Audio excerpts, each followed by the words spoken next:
ചെറുപ്പത്തിൽ വളരെയധികം കുഴപ്പക്കാരനായിരുന്നു ഞാൻ.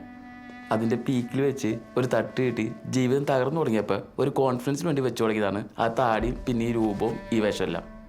പിന്നെ ഓരോരോ പ്രാരാബ്ദങ്ങൾക്കിടയിൽ ഞാൻ എൻ്റെ രൂപത്തെ ശ്രദ്ധിക്കാണ്ടായി. ഡെയിലി 100,000 പ്രശ്നങ്ങൾ അനുഭവിക്കുന്ന ഒരു സാധാരണ മനുഷ്യനാണ് ഞാൻ. ഓരോ പ്രശ്നങ്ങൾ തീരുന്തോറും മൂപ്പരടുത്തേക്ക് ഇഞ്ചിഞ്ചായി അടുത്തടുത്ത് ആ മൂപ്പരുണ്ടല്ല എൻ്റെ ദേ ഇപ്പം ഇവിടെ തന്നെ ഇരിക്കണത്. അതുകൊണ്ട് വിശ്വാസം ഉറപ്പിക്കാൻ വേണ്ടി എനിക്കൊരു രൂപത്തിൻ്റെ ആവശ്യമില്ല. അത് കണ്ട് ആരും തെറ്റിയിരിക്കാൻ വേണ്ട. നീ നിനക്കിഷ്ടമുള്ള ജീവിക്കാറുമാനെ, മറ്റുള്ളവർ അവർക്ക് ഇഷ്ടമുള്ള ജീവിക്കട്ടെ. ഇത്തിരി ദയുണ്ടായാൽ മതി. മറ്റുള്ളവരുടെ വിശ്വാസത്തോട് ഇത്തിരി റെസ്പെക്റ്റും അത്രയും ആവശ്യമുള്ളൂ. ലോകം നന്നായിക്കോളും. അതിന് നീ ഇത്ര ബേജാറാണ് അറുമാനെ.